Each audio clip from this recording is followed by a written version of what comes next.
everyone, this is Dipanjali and I welcome you all on my YouTube channel Study Time India। बच्चों, previous video में हम लोगों ने बात की थी इलेक्ट्रिक करंट के बारे में, पोटेंशियल डिफरेंस के बारे में, जिसे वोल्टेज भी कहा जाता है। Now what is electric current?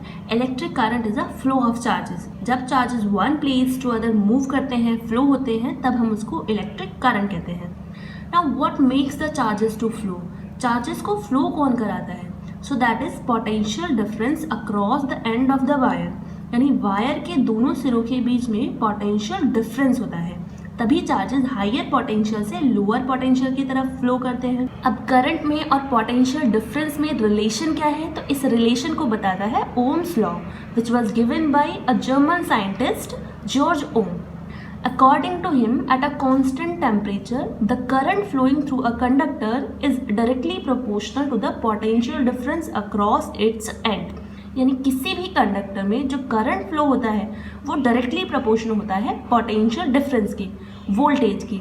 जितना ज़्यादा पोटेंशियल डिफरेंस होगा करंट भी उतना ही ज़्यादा होगा, जितना कम पोटेंशियल डिफरेंस होगा करंट भी उतना ही कम होगा। तो लिटरली अगर हम देखें, करंट आई डायरेक्टली प्रोपोर्शनल होता है वोल्टेज की, पोटेंशियल डिफरेंस की, और हम लोग वोल्टेज को आगे लिख सकते हैं, वोल्टेज डायरेक्टली प्रोपोर्शनल होता है करंट आई के। जब हम प्रोपोर्शनल का साइन हटाते हैं तो कोई ना कोई कांस्टेंट आ जाता है, तो यहाँ पर आर कांस्टेंट आ जाता है, एंड दैट इज रेजिस्टेंस।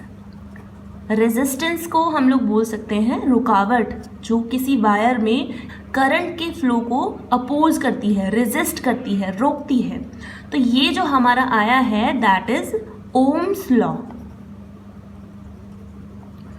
अब अगर हम इस फॉर्मूले में से आई यानी करंट को बाहर निकालते हैं तो फॉर्मूला बन जाएगा रीअरेंज होने पर V अपॉन आर, यानी करंट डायरेक्टली प्रोपोर्शनल होता है वोल्टेज के और इन्वर्सली प्रोपोर्शनल होता है रेजिस्टेंस की। यानी अगर वायर में या कंडक्टर में रेजिस्टेंस ज़्यादा होगी तो करंट कम फ्लो होगा, जब रुकावट ज़्यादा होगी तो ऑब्वियस सी बात है करंट भी फ्लो नहीं हो पाएगा। भाई charges one place to other जा ही नहीं पाएंगे रुकावट ज़्यादा होने की वजह से, तो ये दोनों एक दूसरे के इन्वर्सली प्रोपोर्शनल होते हैं। अगर हम यहाँ से R को बाहर निकालें, रेजिस्टेंस को, और रीअरेंज करके फॉर्मूला देखें तो क्या हो जाएगा V/I। तो ये तीनों ही फॉर्मूले बहुत इंपॉर्टेंट हैं जो कि न्यूमेरिकल सॉल्व करने में हेल्प करेंगे। नेक्स्ट अगर रेजिस्टेंस की बात करें तो जब किसी भी कंडक्टर में चार्जेस फ्लो हो रहे होते हैं वन प्लेस टू अदर, तो वो आपस में टकराने लगते हैं, कोलाइड करने लगते हैं, जिसकी वजह से करंट इजीली फ्लो नहीं हो पाता रुकावट की वजह से। इसी प्रॉपर्टी को रेजिस्टेंस कहते हैं। Now what is resistance? The property of a conductor due to which it opposes the flow of current through it. Resistance कई चीज़ों पर डिपेंड करती है, जैसे कंडक्टर के मटेरियल पर। अगर हम सिल्वर का एग्जांपल लें, so it is the best conductor of electricity.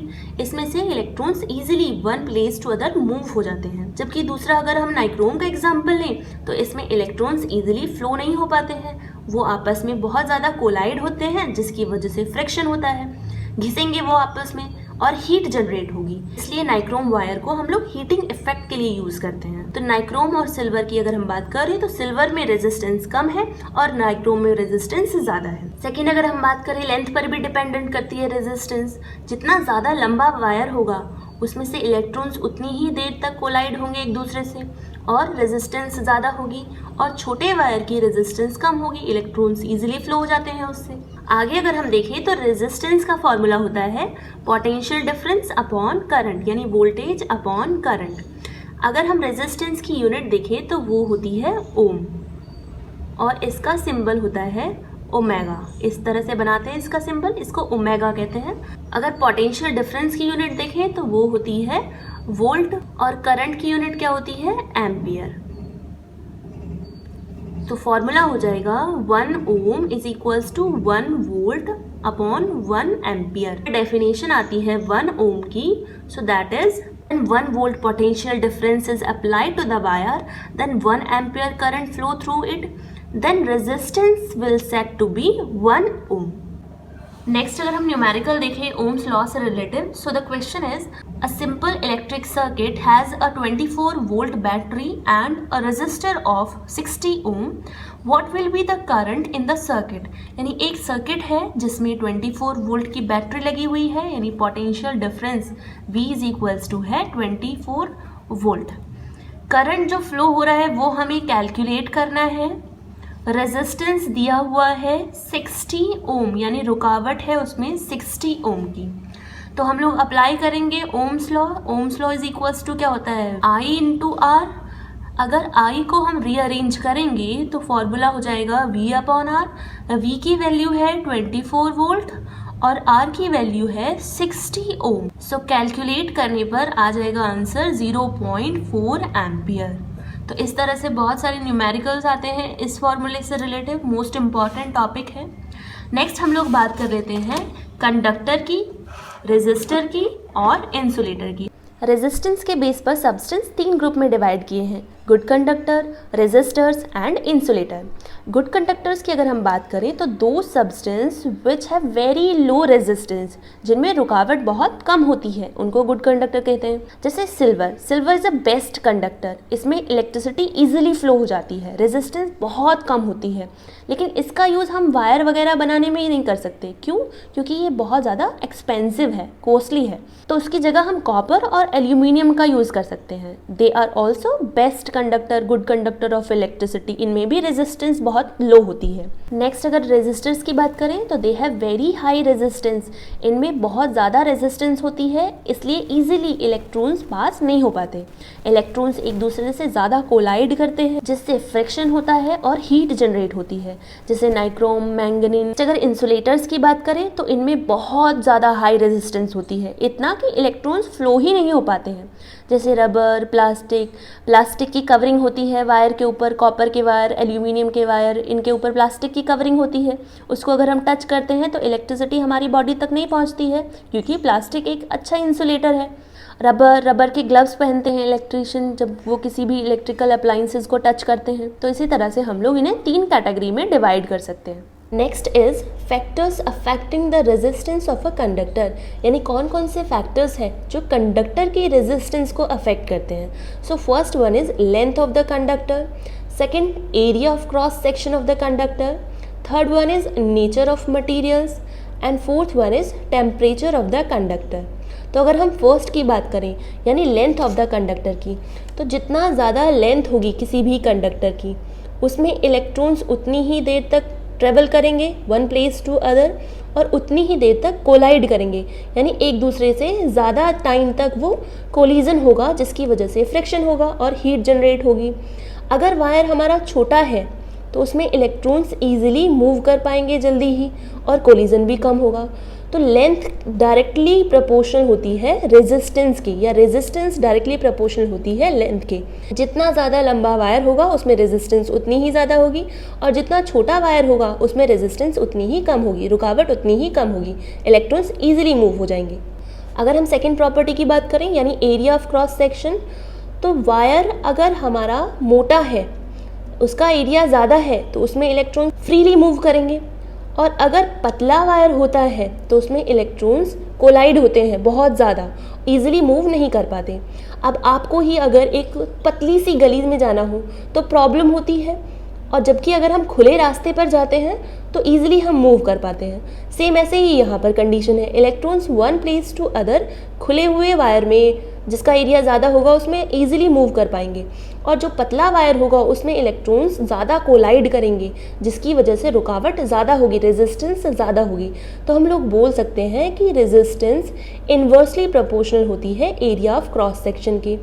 Area अगर ज़्यादा हुआ तो रेजिस्टेंस कम होगी, इन्वर्सली प्रोपोर्शनल का मतलब यही होता है। और एरिया अगर कम हुआ, जैसे कि पतले वायर में एरिया कम है, तो रेजिस्टेंस बहुत ज़्यादा होगी, यानी रुकावट बहुत ज़्यादा होगी। अगर थर्ड प्रॉपर्टी देखें यानी नेचर ऑफ मटेरियल, तो प्रीवियसली हम लोगों ने बात की थी कि अगर हम सिल्वर को देखते हैं तो it is a best conductor of electricity, इसमें रेजिस्टेंस बहुत कम होती है, इलेक्ट्रॉन्स ईजिली फ्लो हो जाते हैं। वहीं अगर नाइक्रोम का वायर लें तो उसमें इलेक्ट्रॉन्स ईजिली फ्लो नहीं हो पाते हैं, वो रुकावट करते हैं, वो कोलाइड होते हैं एक दूसरे से, जिससे कि इलेक्ट्रिसिटी रेजिस्ट होती है, अपोज करते हैं वो इलेक्ट्रिसिटी को फ्लो होने से। तो नेचर पर डिपेंड करता है रेजिस्टेंस, जैसा नेचर होगा मटेरियल का उसी तरह से उसकी रेजिस्टेंस होगी। सिल्वर की कम होती है और नाइक्रोम की ज़्यादा होती है। फोर्थ प्रॉपर्टी अगर हम देखें यानी टेम्परेचर ऑफ द कंडक्टर, अगर हम कंडक्टर का टेम्परेचर इंक्रीज़ कर देते हैं तो रेजिस्टेंस भी बढ़ जाती है। क्यों? क्योंकि टेम्परेचर इंक्रीज़ होने की वजह से इलेक्ट्रॉन्स मूव करना स्टार्ट कर देते हैं जल्दी जल्दी। इलेक्ट्रॉन मूव करेंगे, एक दूसरे से टकराएंगे और कोलिजन ज़्यादा होने लगेगा, रेजिस्टेंस ज़्यादा जनरेट हो जाएगी, जिसकी वजह से वो one point two other move नहीं कर पाएंगे ईजिली। तो टेम्परेचर अगर लो कर दें तो रेजिस्टेंस कम होगी। तो इन फैक्टर्स से हमें पता चला कि रेजिस्टेंस डायरेक्टली प्रोपोर्शनल होती है लेंथ के और इन्वर्सली प्रोपोर्शनल होती है एरिया ऑफ क्रॉस सेक्शन के। हम लोग ऐसे भी लिख सकते हैं, डायरेक्टली प्रोपोर्शनल लेंथ और inversely proportional area of cross section. अब जब प्रोपोर्शनल का साइन हटाते हैं तो कोई ना कोई कांस्टेंट आ जाता है, तो वो होगा रोह। इस तरह के पी जो बनाते हैं उसको रोह कहते हैं, RHO, ये रोह का सिंबल है। तो यहाँ पर प्रोपोर्शनल का साइन हटाने पर रोह कांस्टेंट आ जाता है और L/A, तो ये ऐसे ही रहता है। यहाँ पर ये जो रोह आया है ये है रेजिस्टिविटी। रेजिस्टिविटी जिसको स्पेसिफिक रेजिस्टेंस भी कहते हैं। अगर हम इस फॉर्मूले को रीअरेंज करें तो रोह इज इक्वल्स टू हो जाता है R/A/L।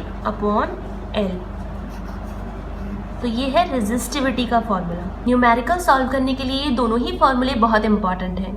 यहाँ से अगर हम रेजिस्टिविटी का यूनिट निकालें तो R यानी रेजिस्टेंस की यूनिट कितनी होती है? ओम। ओमेगा से सिंबलाइज करते हैं उसे, into area of cross section की यूनिट कितनी होती है? मीटर स्क्वायर अपॉन लेंथ की यूनिट मीटर।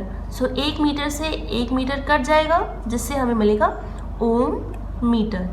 सो रेजिस्टिविटी की यूनिट होती है ओम मीटर। ओम मीटर इस तरह से। रेजिस्टिविटी क्या होती है? तो ये होती है मेजरमेंट रेजिस्टेंस की। बहुत सारे सब्सटेंस होते हैं, बहुत सारे मटेरियल्स होते हैं, जैसे कॉपर, सिल्वर, नाइक्रोम, एल्यूमिनियम। इनके वायर में, इनके कंडक्टर में कितना रेजिस्टेंस है, कितना ये अपोज करते हैं करंट को फ्लो होने से, उस वैल्यू को बताती है ये रेजिस्टिविटी। ये रेजिस्टिविटी ना तो कंडक्टर की लेंथ पर डिपेंड करती है, ना एरिया ऑफ क्रॉस सेक्शन पर डिपेंड करती है, ये डिपेंड करती है मटेरियल पर। जैसा मटेरियल होगा, जैसे सिल्वर का मटेरियल अलग है, नाइक्रोम का मटेरियल अलग है, तो सिल्वर की रेजिस्टिविटी लो होगी as compare to nichrome. Nichrome की रेजिस्टिविटी ज़्यादा होगी। तो रेजिस्टिविटी की वैल्यू देखकर हम लोग पता कर सकते हैं कि हमारे कंडक्टर में कितना रेजिस्टेंस है। इन शॉर्ट हम लोग बोल सकते हैं कि रेजिस्टिविटी किसी भी सब्सटेंस के कैरेक्टर को बताती है। जैसे अगर हम देखें, सिल्वर की रेजिस्टिविटी है 1.60 इंटू 10⁻⁻8 ओम मीटर, कॉपर 1.69 इंटू 10⁻⁻8 ओम मीटर। माइनस में है तो इसका मतलब रेजिस्टिविटी बहुत कम है और रेजिस्टेंस भी बहुत कम होती है, इसलिए इजीली करंट फ्लो होता है इनसे। जर्मेनियम को अगर हम देखें तो 0.6 ओम मीटर है, सिलिकॉन की है 2300 ओम मीटर। तो इनकी रेजिस्टिविटी ज़्यादा होती है as compare to these two. तो इस वैल्यू को देखकर हम लोग बता सकते हैं किसी भी सब्सटेंस की मटेरियल में कितना ज़्यादा रेजिस्टेंस होगा। तो रेजिस्टेंस को मेज़र करने के लिए हम रेजिस्टिविटी अप्लाई करते हैं, जो ना तो लेंथ पर डिपेंड करती है, ना थिकनेस पर डिपेंड करती है, सिर्फ नेचर पर डिपेंड करती है और टेम्परेचर पर। ये यूनिट बदल सकती है कब? अगर टेम्परेचर को इंक्रीज़ कर दें या डिक्रीज़ कर दें, लेकिन रूम टेम्परेचर पर ये मटेरियल के नेचर पर डिपेंड करती है। यानी अगर सिल्वर है तो उसकी रेजिस्टिविटी इतनी ही होगी, कॉपर है तो उसकी इतनी ही होगी, चाहे वो वर्ल्ड में कहीं का भी हो, उसकी रेजिस्टिविटी इतनी ही होगी। अब यहाँ पर कंडक्टर की रेजिस्टिविटी बहुत कम होती है, इजीली फ्लो हो जाता है करंट।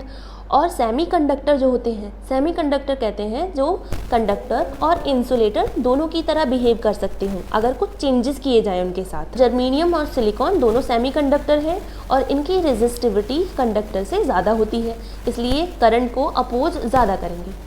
अगर हम एलओए की बात करें, एलओए क्या होते हैं? मिक्सचर ऑफ मेटल्स, यानी मेटल को मिक्स करके। जैसे मैंगनीन की अगर बात करें तो कॉपर, मैंगनीज, निकल, इन तीनों को मिक्स करके मैंगनीन बनाया हुआ है।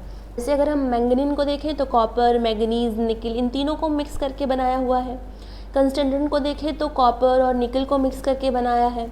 नाइक्रोम में कौन कौन सी मेटल है? निकल, क्रोमियम, मैंगनीज और आयरन, इन चारों को मिक्स करके नाइक्रोम बनाया है। तो जितनी भी एलओए होती हैं उनकी रेजिस्टिविटी बहुत ज़्यादा हाई होती है। इतनी हाई होती है कि इलेक्ट्रॉन ईजिली पास नहीं हो पाते, बल्कि बहुत ज़्यादा रेजिस्टेंस होती है, जिसकी वजह से इलेक्ट्रॉन्स टकराएंगे आपस में, कोलाइड करेंगे, फ्रिक्शन और हीटिंग इफेक्ट के लिए इन्हीं को यूज़ किया जाएगा। अब आप लोगों ने हीटर वगैरह देखे होंगे, उसमें जो वायर होता है जो जलता है जिससे हीट जनरेट होती है, वो नाइक्रोम वगैरह का बना होता है। और नाइक्रोम का वायर या फिर जितने भी एलोए होते हैं, ऐसे मटेरियल जल्दी ऑक्सीडाइज भी नहीं होते हैं। तो एक तो हाई रेजिस्टिविटी, दूसरा ऑक्सीजन से जल्दी रिएक्शन नहीं करते। ऑक्सीजन से रिएक्शन का मतलब क्या है? बर्निंग, कंबशन, तो कंबशन भी नहीं होता है इनका, तो इसलिए ये हीटिंग इफेक्ट के लिए अच्छे रहेंगे। अगर एक न्यूमेरिकल देखें रेजिस्टिविटी से रिलेटिव, जैसे a copper wire of length 2 metre and area of cross section is 1.7 into 10 to the power minus 6 meter square has a resistance of 2 into 10 to the power minus 2 ohm. Now calculate the resistivity of the copper. एक copper wire है जिसकी length दी हुई है 2 metre, area of cross section दिया हुआ है 1.7 into 10 to the power minus 6 metre square, resistance है 2 into 10 to the power minus 2 ओम। हमें रोहो यानी रेजिस्टिविटी को कैलकुलेट करना है। तो अभी हमने फॉर्मूला देखा था, rho is equals to resistance into area of cross section upon L, तो वही यहाँ लगा देंगे। तो rho is equals to R into A upon L. अगर वैल्यू रखें, आर की value 2 into 10 to the power minus 2 into A की value 1.7 into 10 to the power minus 6 upon L की वैल्यू 2 मीटर। अब 2 से यहाँ 2 कैंसिल हो जाएगा, ये दोनों पावर आपस में ऐड हो जाएंगी, तो बच जाएगा 1.7 into 10 to the power minus 8, और रोह की यूनिट क्या होती है? Ohm metre. तो ये आंसर आ जाएगा। तो बहुत इंपॉर्टेंट टॉपिक है, बहुत सारे न्यूमेरिकल्स बनते हैं इस टॉपिक से रिलेटिव, एंड आई होप आप लोगों को आज का टॉपिक समझ में आया होगा। अगर टॉपिक से रिलेटिव कोई भी प्रॉब्लम हो तो मुझे कमेंट बॉक्स में ज़रूर बताएं।